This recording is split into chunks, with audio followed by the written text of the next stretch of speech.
Baik teman-teman, jadi ini adalah salah satu contoh dari sebuah channel YouTube yang sudah lolos monetisasi. Kita langsung masuk di aplikasi YouTube Studio. Ya, kemudian di sini kita bisa cek di bagian dari penghasilan di sini. Nah, teman-teman bisa perhatikan di sini untuk di bagian CPM-nya ini 398.000. Artinya per 1000 views ya akan dibayar 316.000 teman-teman ya. Jadi ini sebuah channel yang sudah lolos monetisasi. Nah, di sini itu ada CPM dan juga ada RPM. Nah, ketika di video saya ini tembus kurang lebih sekitar 1000 views, maka di sini saya akan dibayar 300.000 di satu video ya, ketika tembus 1000 views, teman-teman. Nah, ini untuk RPM. Jadi ada CPM dan juga ada RPM. Nah, di sini tentunya buat teman-teman semua, kita akan bahas apa saja sih untuk syarat monetisasi di video short maupun video long. Jadi kita akan bahas lengkap di video kali ini. Jadi pastikan tonton sampai akhir agar teman-teman juga nggak gagal paham nih seputar syarat monetisasi YouTube di tahun 2025. Ini khusus buat YouTuber pemula yang baru ataupun pengen mulai di channel YouTube.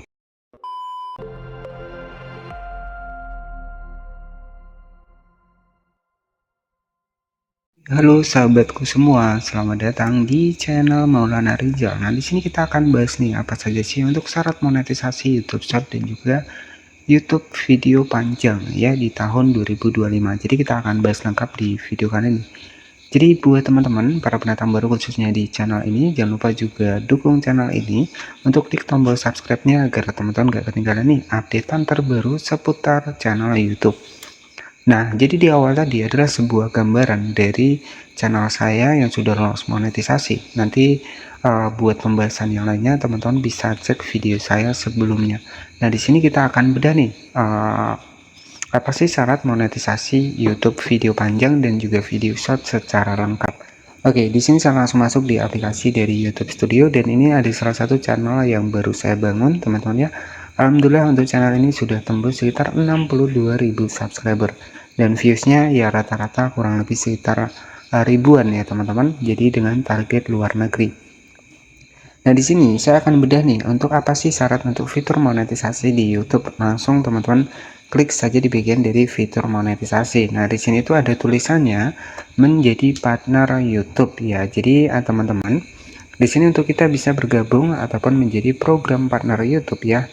Ini tuh teman-teman untuk persyaratan dari video short terlebih dahulu. Untuk persyaratan dari video short yang pertama itu akan kita bahas adalah di 3 juta penayangan.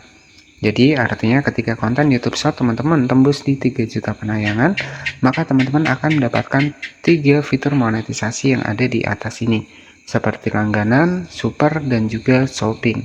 Nah, itu ketika syarat YouTube Short teman-teman tembus di 3 juta penayangan.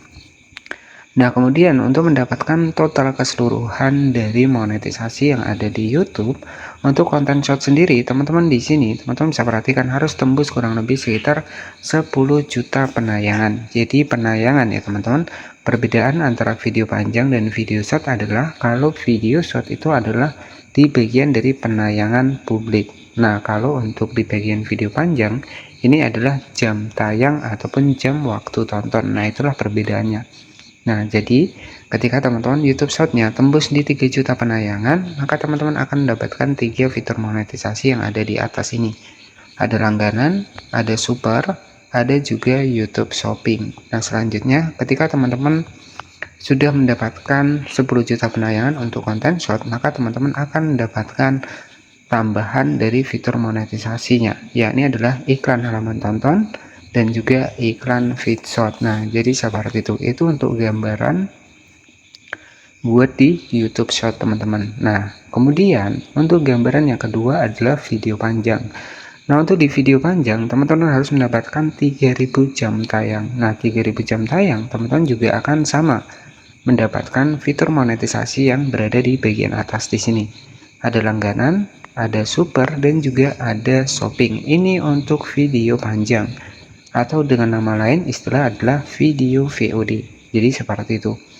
Dan untuk mendapatkan akses dari fitur monetisasi iklan halaman tonton, maka sebuah video panjang itu harus tembus target di 4000 jam tayang.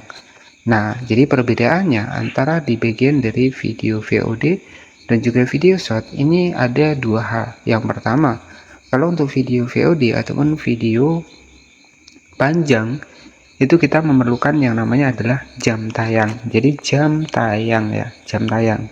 Nah, kalau untuk konten short sendiri ini adalah penayangan ya. Jadi perbedaannya di situ teman-teman. Jadi mana sih yang lebih cocok buat teman-teman YouTuber pemula? Jadi kedua-duanya cocok. Tergantung dari teman-teman nih pengen mulai di mana ya. Kalau jujur kalau saya sendiri itu semua cocok ya, tergantung dari kitanya. Jadi kalau kita memang senang di short ya nggak masalah, teman-teman bisa manfaatkan sebuah konten short terlebih dahulu. Tapi kalau kita senang di video panjang ya nggak masalah, kita bisa fokuskan video panjang. Nah, ada kelebihan dan juga kekurangan di setiap masing-masing dari YouTube short dan juga video panjang. Untuk video panjang sendiri, kekurangannya adalah untuk mendapatkan views itu agak sedikit sulit ya dibanding YouTube Short. Nah, kalau untuk YouTube Short ini untuk mendapatkan penayangan kita lebih mudah. Oke, itu dari segi kekurangannya masing-masing. Nah, dari segi kelebihan sendiri, untuk di bagian video panjang, ini otomatis karena videonya panjang, iklannya akan banyak muncul, penghasilan akan lebih besar. Nah, untuk video short, ya walaupun dia penayangannya kita lebih mendapatkan banyak penayangan, tetapi untuk di bagian penghasilan itu sangat kecil jika kita targetnya adalah di Indonesia. Jadi seperti itu. Oke, itulah perbedaan keduanya. Jadi teman-teman tinggal pilih yang mana. Ya, kalau saya itu ya kedua-duanya nggak masalah, asalkan kita tahu triknya dan juga tahu tekniknya. Oke ya. Jadi kalau dari segi penghasilan untuk video VOD ini memang lebih unggul karena video panjang itu iklannya akan banyak muncul, penghasilannya, RPM-nya juga akan besar. Bahkan teman-teman bisa cek video saya tadi, untuk RPM dari satu video itu sekitar 300.000. Sedangkan di konten short untuk RPM rata-rata target Indonesia itu 100 rupiah. Tapi untuk di konten short sendiri kita akan lebih mudah mendapatkan penayangan dibanding video panjang.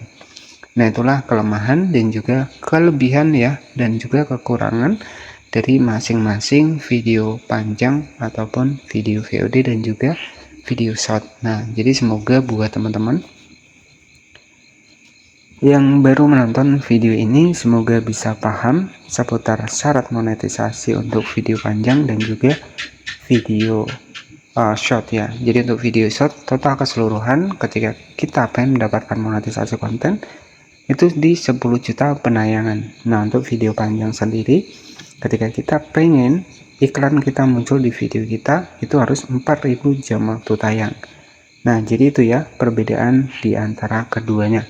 Semoga buat teman-teman bisa paham sampai di sini, dan ketika nanti ada pertanyaan silahkan teman-teman juga bisa bertanya di kolom komentar, maupun itu seputar ide konten ataupun yang lainnya nanti bisa ditanyakan di kolom komentar.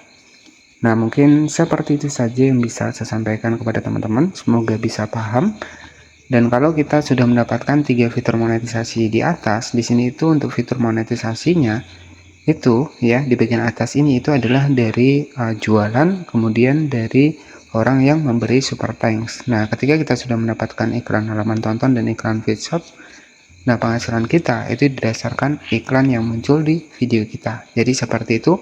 Jangan lupa subscribe channel ini, dan wassalam.